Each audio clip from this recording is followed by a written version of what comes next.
আজ আমার ছেলে বাড়িতে নেই, সকাল থেকেই বাড়িতে নেই, কারণ সে আজ পিসির সঙ্গে কোথাও ঘুরতে গেছে। 2 মিনিট চোখের আড়াল হলেই পাগল হয়ে যাওয়া মা আমি। রান্না করতে ভালো লাগছে না, ঘরে গিয়ে বসতে ভালো লাগছে না, সারা বিছানা সব কিছু খালি খালি লাগছে। এখানে ওর বই ছড়ানো, ওখানে ওর জামা কাপড় ছড়ানো, সব কিছু দেখে যেন বড্ড ওকে মিস করছি। তো বাইরে এসে দেখছি বিড়াল ছানা দুটো খেলা করছে তার মায়ের সাথে। তো ওদের খেলা দেখে আরও যেন ওর কথা বেশি মনে পড়ছে, কারণ এই ছানা দুটোকেও খেলতে দেখলে বড্ড ডিস্টার্ব করে। আর ছোট বিড়াল ছানাটি তার মায়ের আদর খাচ্ছে দেখে আমি যেন আমার ছেলেকে আরও বেশি করে মিস করছি।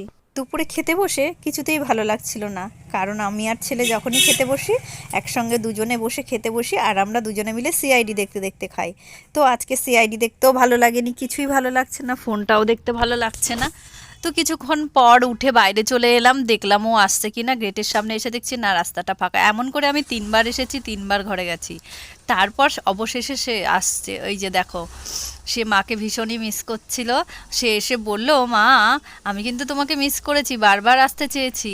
তাকে জড়িয়ে ধরে আদর করে তারপর আমার প্রাণটা জুড়লো। তো তোমরাও কি এমন করে ছেলেকে মিস করো? আমরা ছেলেরা কাছে থাকলে দুষ্টুমি করলে যেমন জ্বালাতন উপভোগ করি, তেমনি কিন্তু চোখের আড়াল হলেই আমরা পাগল হয়ে যাই মায়েরা, যে ছেলেটা কখন আসবে। ছেলেকে ছাড়া যেন থাকতেই পারছি না।